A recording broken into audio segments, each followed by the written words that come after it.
Hey guys, this is Talk, and so this is going to be a teaser with some of my recent 7-inch scores.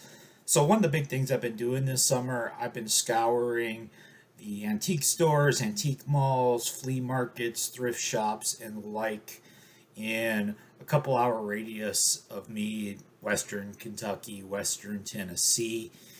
And especially the last week, I've hit a really hot streak of finding a large amount of 7 inches and getting stuff pretty cheap. I'm kind of drowning in 7-inch records right now. And basically, this video is to tell you a little bit about that, show you a couple of things I found, and ask you about how you'd want to see things presented. Because I'm not just going to do a show and tell of every single one of them, because that would be boring for you and me. So the first one I'm going to show is the box. So this is a 7-inch carrier box that I saw, and this was locally in my town at a small flea market. I've taken off the sticker, but it was $5. And there were like some 50s records inside, and so I was really just interested in the box. And so I took it up and I said, hey, this box is $5, but there's records inside that I don't really want. How much are those? And they're like, oh, the records come with the box. And so I bought it, and so... and then I went through the records, and there were actually a bunch of novelty records from the 1950s, and I've moved those on. I sent those to Slambo because he seems like the right person to have those. There was also bizarrely one single that was a song that was by Carly Simon and James Taylor from like 1974. It was the only thing in the box that wasn't either novelty or easy listening from the 1950s. Okay, next story will be about the pawn shop. And so there was a pawn shop that I went to about a year ago. They had some albums. I wasn't really into the albums. I hadn't been back there in about a year, so I figured, oh, I'll go back there and see what they've got. And I noticed there was a side room that I missed the first time I was in there that had several hundred 45s. Now, they were all up on a shelf, and they were kind of an inconvenience to get to, but most stuff was either in sort of those radio station cardboard sleeves, or a lot of them were, some of them were in company sleeves, or even a few were in picture sleeves. And it seems like they all came from somebody who was in radio. There was a whole bunch of like Christian white gospel promos. So somebody must have worked for a Christian radio station for a while. I didn't buy any of those because that's not a genre I'm interested in, and I have no from a potential flipping standpoint. I don't know if those are worth the trouble or not. There's probably a few of them in there that are, but I don't know which ones to pick out. I suppose I could have sat there with my phone all day long, but I didn't. Um, Also, there was a bit of unpleasantry because I could hear the owner and his employee having a conversation, and it was rather homophobic in nature. A lot of right wing talking points. The thing that really grabbed me was so they were ranting about how the shootings are the vault of the video games. Then the guy gets a phone call. He picks up the phone. He's all excited because he has an opportunity to buy gaming consoles from somebody. So there you go, Mr. Pawn Shop owner. But I'm going to show you a couple of things that I scored from him. The prize of the batch, so you can see sort of the cardboard radio station sleeve. So everybody's been talking about Kate Bush running up that hill recently. Well, I bought the single for $1.49. It's in pretty good shape. It does have these silly radio station stickers on it, but hey, I know if this is something I wanted to flip, I should put it on Discogs right now. But I think I'm going to keep it because I like the song and I got it for $1.49. And then just to give you a taste of the rest of the stuff I found, this is like a Def Leppard Armageddon it. So I think pretty much just about everything I bought there was like 80s sort of pop stuff. Yeah, I got the sense that somebody worked for like a regular radio station for a while, then worked in Christian radio for a while. A lot of it was either promos, or if it wasn't a promo, it still had like a lot of the radio station-y stickers on them.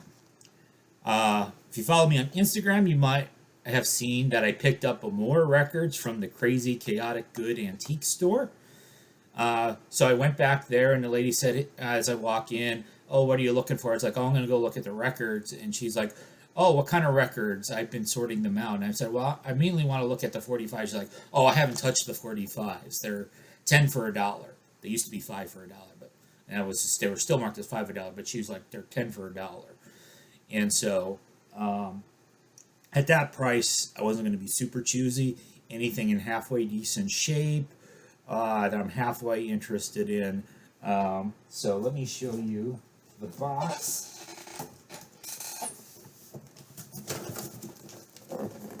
So I got this big cardboard box, tilted over, a few things in sleeves. A lot of stuff I've gone ahead and put in generic sleeves because almost everything was unsleeved and just in these huge stacks. I'll show you just a quick taste of what I got. So I did get this Elvis Presley in the cardboard jacket, King Creole. Now the jacket's not in the nicest shape. There's a little bit of gunk, the black gunk on there, and the record isn't the cleanest, but I would get it for 10 cents. I don't think I ever made a video about it, but on my previous visit there, I had scored like a bunch of Romanian records, but apparently I missed one, and so I bought the one I missed, Gina Bursan. And so Romanian folk, if any of you are interested in Romanian folk. And then what kind of stuff I'm finding? I'm finding stuff like, oh, here's Marty Robbins, El Paso. Here's Climax Blues Band, Couldn't Get It Right. Sort of stuff I was finding. Now, on my previous trip months ago, I'd found the Nirvana Nevermind. I didn't find anything that good. I think it was mostly or completely the stuff I'd gone through before, but with a couple thousand records, you're going to miss something on your first go-through. So I got a bunch of stuff on the second go-through. And then the other recent find was, this was literally just yesterday as of this filming. I'll post this a few days from when I'm filming it. But I went to this antique store in a town a little bit north of me. I gotten a few singles there in the past, and then it had seemed like that store was like extremely static in that every time I would go there, everything would be exactly the same. And I almost didn't even go there. I was like driving home from some other another town that I'd gone to. But I'm like, it's on the way. I might as well stop and look, and I'm very glad that I did. So, first of all, the upstairs portion. I'd gotten some records up there before. There was a dealer up there. It's mostly like some really moldy, bad LPs, but there were some 45s out. And so I picked up 20 of them for $1 each, and they were almost all promos from the 1980s. In fact, everything was from 1985 through 1987, and it was mostly people who are complete unknowns, at least in America. I think a couple of the people might have had some popularity in Europe. I'll show you just a couple of them. So here's John Astley with Jane's Getting Serious. I don't know, not Rick Astley. It's not a Rick roll. So this was an Atlantic promo, and I noticed there were a lot of Atlantic promos there. And I'm speculating that somebody worked at a radio station during that time period and they got these. I don't know why there weren't any hits there, whether if the person didn't get the hits or if they kept the hits or the hits were for sale and somebody else already bought them. Here's another person I never heard of before, Mary D. Marshall. And again, when I went through Discogs, most of it's like new wave and synth pop. This one's also Atlantic. They weren't all Atlantic, but I would say probably half of them were. So there's like some unknown 80s picture sleeves. And then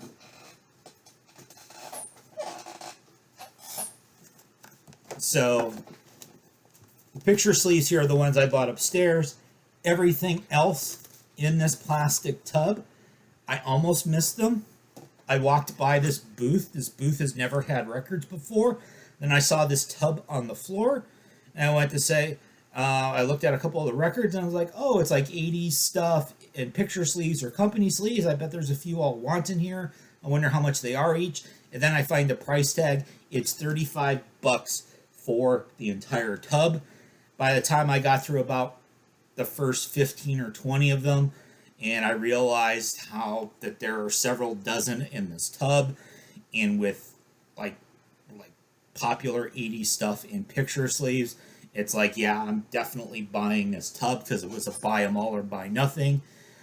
Usually, when they're selling them in bulk for a fixed price, the box costs such and such amount. It's usually not a good deal.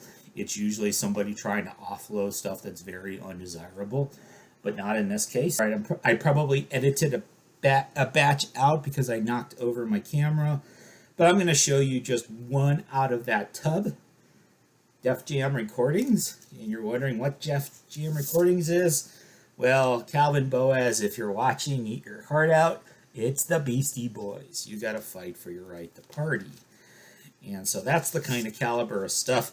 Now, this bin, there's no promos, and that like the Beastie Boys has a Walmart price tag on it. So I think this was all stuff that people had bought in stores. And there's 115 records in there, so I was basically do the math. They were like 30 cents each, and that's like an amazing good deal for a bin that's mostly picture sleeves. And most of the stuff that's not picture sleeves, I think, is in the proper company sleeve. So I want some hints. How do you guys want me to go about showing these? Do you want me to just not show them to you? I could do picture sleeve videos where I'll show maybe a couple dozen stuff in picture sleeves. Another thing I'm thinking about is I like to pick up stuff about like unknown artists, especially people that are local to the area, and do a little bit of internet research, stories about unknown artists. I could theme a video around a particular genre or a particular label or a particular time span. And at some point I'm going to set up a Discogs store, but I would be very happy to trade with you guys first. So if anybody is looking for something in 45's world, reach out to me. Rekkid Talk, Rekkid Talk @gmail.com. And so, because I have too many 45s.